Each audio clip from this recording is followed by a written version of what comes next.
Well, you sure don't look much like a railroad anymore. And not much of you left.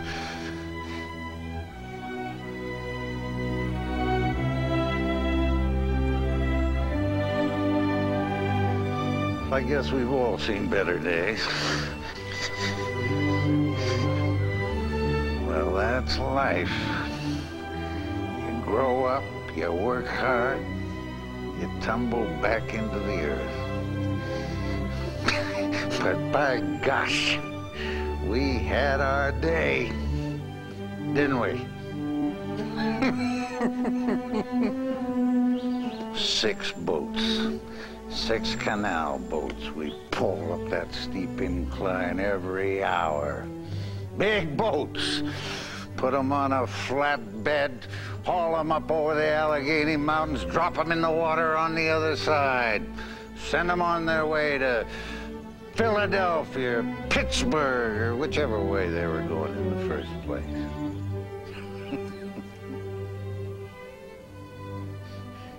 Take a canal boat, you put it on the train, you take it over the mountains. That's unbelievable. You talk about overcoming what nature put in your way, well, look out. You can't block progress, especially when you got a whole country of people chomping at the bit, wanting to go west to send a boatload of supplies in that direction. Well, now's now. We may be falling apart, but by gosh, for some 20 years we had a time of it, didn't we?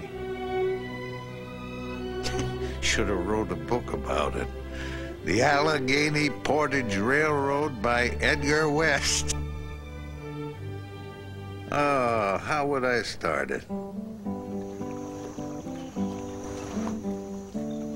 As a young man, way back in the 20s, my occupation was to lead our mules along the canal towpath. I lived with my family, mules included, aboard the canal boat. And we hauled cargo back and forth on a canal built alongside of a river that was just too cantankerous to run a boat on, what with the rapids and the waterfall. And working the canals, that wasn't as easy as it looked, no sir. Well, most of the time between the locks, it was uneventful, except when one of the mules fell in the water, and then you had your hands full. And when you came to one of the locks, you had to think fast and act even quicker. You unhitch the mules from the boat, tie them up, run help guide the boat into the lock, and then tie her off quick so she wouldn't go busting through the gates at the other end of the lock. Of course, the lock keeper was there to help, maybe a bystander or two.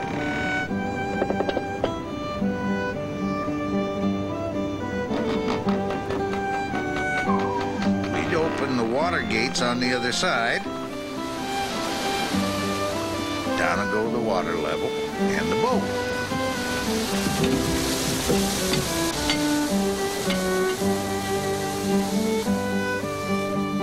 Real fast it was.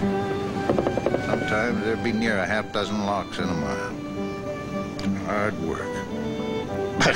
But it sure was the only way to take a boat downhill, or uphill for that matter.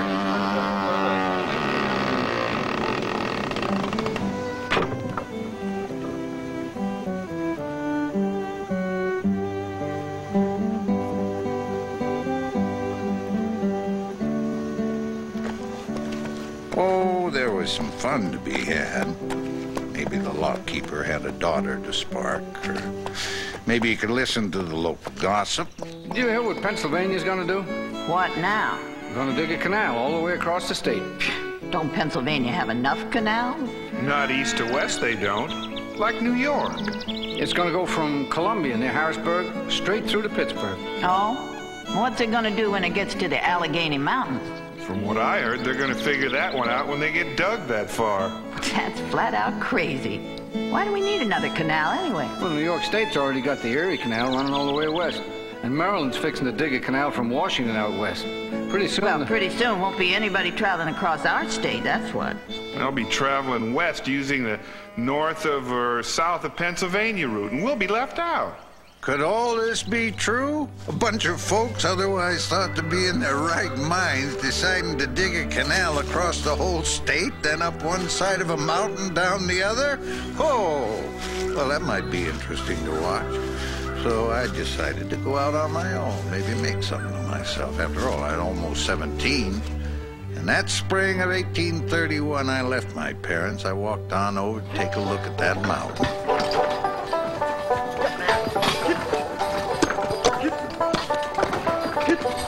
I found myself working.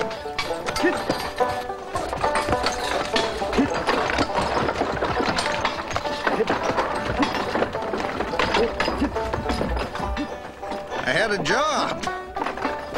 That's the dumbest thing I ever did. See, trying to cross those mountains in good weather was a trial, but in bad weather, anybody who could figure a better way to get people and wagons over these mountains deserved a prize. There were rocks and ruts and rain and mud everywhere to slow you down. And when the weather cleared, the black gnats and rattlesnakes came out. And with this kind of trouble, only high-priced cargo like furs and whiskey could ever expect to make a profit. No wonder smart folks were using the Erie Canal. Finally, I came upon Pittsburgh. Gateway to the West, people called it. Downtown, folks were being recruited for the new canal project. And the whole thing is headed up by a fella named Sylvester Welch. An engineer, he was. Gentlemen, it is all quite simple. Now follow along on this map. The canal runs from Pittsburgh to Johnstown. At Johnstown, there begins a 36-mile railroad section that takes travelers and goods over the mountains. A series of 10 inclined planes allow the passenger cars and boats to be hauled up and let back down by steam power. Then, when they reach Hollidaysburg on the eastern side, they're set back into the new canal and sped on their way toward Philadelphia. A journey of 5 days, compared with 23 days by wagon. An amazing time for a voyage of some 394 total miles. Poor old Reuben Ranzo, Ranzo, me boys, Ranzo. Poor old Reuben Ranzo, Ranzo, me boys, Ranzo. Well, I pretty much knew all I cared to know about canals, so I hired on, working on what they're calling America's first railroad tunnel, Staple Bend Tunnel. And that was the first big hurdle in the railroad scheme of things. We had to dig 900 feet straight through a mountain of rock. I mean, to make a hole big enough to drive a locomotive through. Well, it's hard work. And you shared your bed and board with an assortment of characters and critters. There were drunkards and rattlesnakes and black gnats everywhere. But making 47.5 cents a day kind of eased the pain.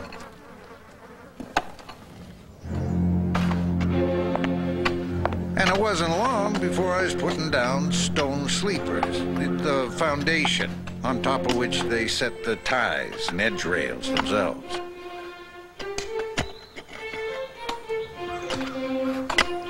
It's pretty heavy work, but I could take it. As the able-bodied man could get work all along the mainline canal route. That's what they called it, mainline.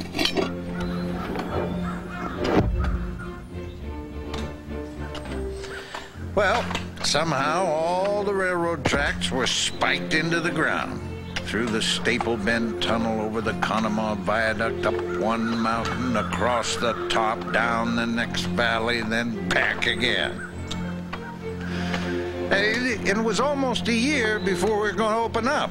And people already, they're anticipating how this main line's going to be a big benefit for everybody.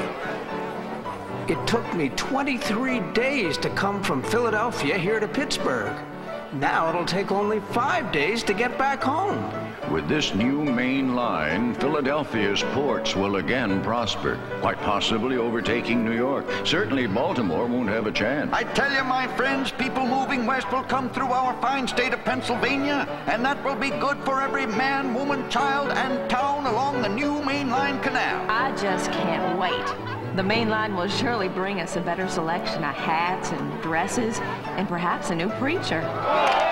Just after the spring thaw in March 1834, the Allegheny Portage Railroad opened for business. I bet it was for a month before there were handbills posted everywhere talking about the fast new service and low toll. Well, even the local newspapers came out ahead of time so they could inform their readers all about it. And by this time, I found me a real good job. Permanent kind, sort of. Working at the bottom of plane number 6. And I was there, and some reporter came over. He asked me what I did. So I told him just how I figured in this plan to get canal boats over the mountain. Excuse me, sir, may I have your name? Edgar West. You see, boat comes along to Johnstown, and we float her onto a railroad car. See, we're using these new sectional canal boats now. Well, sometimes. And they were invented by this fellow, John Doherty. And we pull it out of the water with a stationary steam engine. Then we pull it along the long, slow grade to the bottom of an incline, like this one here. And then we hitch them up to a continuous 3.5-inch hemp rope that moves on rollers between rails. Now that cable's being pulled by another steam engine at the top of the incline. Once we get the boat up top, we unhitch it. We pull it along the flat summit of the mountain to the next incline, next plane, where it goes up again. And again, until, of course, it starts going back down the other side of the mountain. And that's about, 36 miles. That should take from 6 to 10 hours. Thank you, Mr. West. Much obliged. Now, that's the way things were supposed to work. But, you see, we had more than a mile of rope running in a circle, hauling cars up the incline on one side and letting other cars down on the other track to balance the load. But even 3.5 inches of the finest Russian hemp could only take so much wear and tear it did, ever so often. Boy, the minute you felt the jolt of that rope breaking, you knew death was rolling toward you. You got out of the way. You hoped everybody else did, too.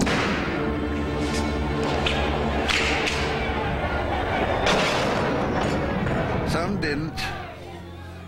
Death,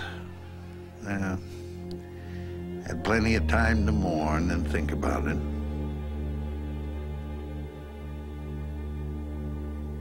Of course, fear turned business slow for the next week or so. People are amazing, you know? They learn, they adjust, they move forward. And you know what was interesting always? To hear people in mid-journey talk to each other, find out what they was each in for on the second half of their trips. Good afternoon, sir. I trust you've had a pleasant trip so far.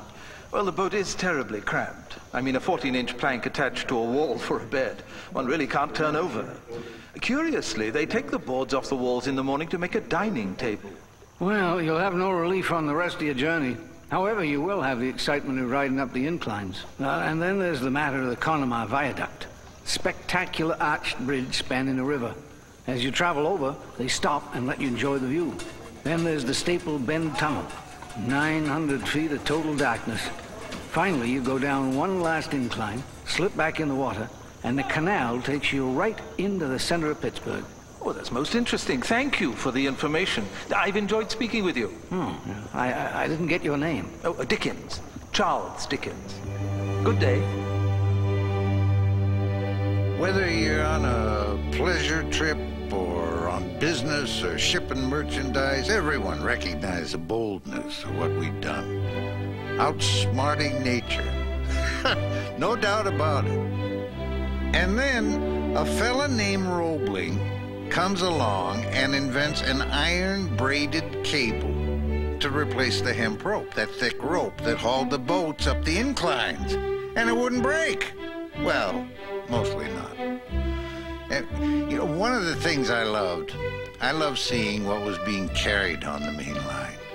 Mostly, going west was groceries, dry goods, manufactured items, and the like. And coming back east, you find coal, timber, and iron ore, plus flour, bacon, tobacco, whiskey, feathers, wool, cheese. The farmers out west were going from barely making a living to growing real profitable crops. So many raw materials were pouring into the east that prices started to go way down, low enough so everybody could afford a pretty decent life. Even me. Even me. There was no stopping progress. Steam locomotive came along and put the mules out of work. All along the main line, small towns started to spring up where there wasn't even a wide spot in the road before. I heard somebody say Johnstown is growing in population about twice as fast as the rest of Pennsylvania. Pittsburgh's going to be as big as any eastern city. Ohio is getting populated too. But no matter how fast we operated with all the improvements, there was folks who wanted to do away with the Portage Railroad. The steam locomotives were getting bigger and stronger. So these folks said that a long, easy graded track could be built around the portage and trains could pull the load straight on through. Well, much as I like my job, I had to agree, secretly. By 1854, the Pennsylvania Railroad had put track up around what came to be called Horseshoe Curve and blasted through the Allegheny Mountain summit with the Gallitzin Tunnel. And that spelled the end for the Portage Railroad. By 1857, we were just a memory. It's funny. First we replaced the old-fashioned wagons, then we get replaced by bigger, stronger locomotives. Seems there's always a better way to cross a mountain. Well, for a long time, we were the better way. We could compete with any canal or transportation in this country, moving raw materials east, manufactured goods, pioneers with their newfangled ideas out west. We were some kind of solution to some kind of problem, we were. Back then, this country never had very far to look for an original idea. Well, I don't suppose that's ever really changed. No, probably never will. No, I don't suppose there's any problem us folks can't solve. Even if it's as big as a mountain.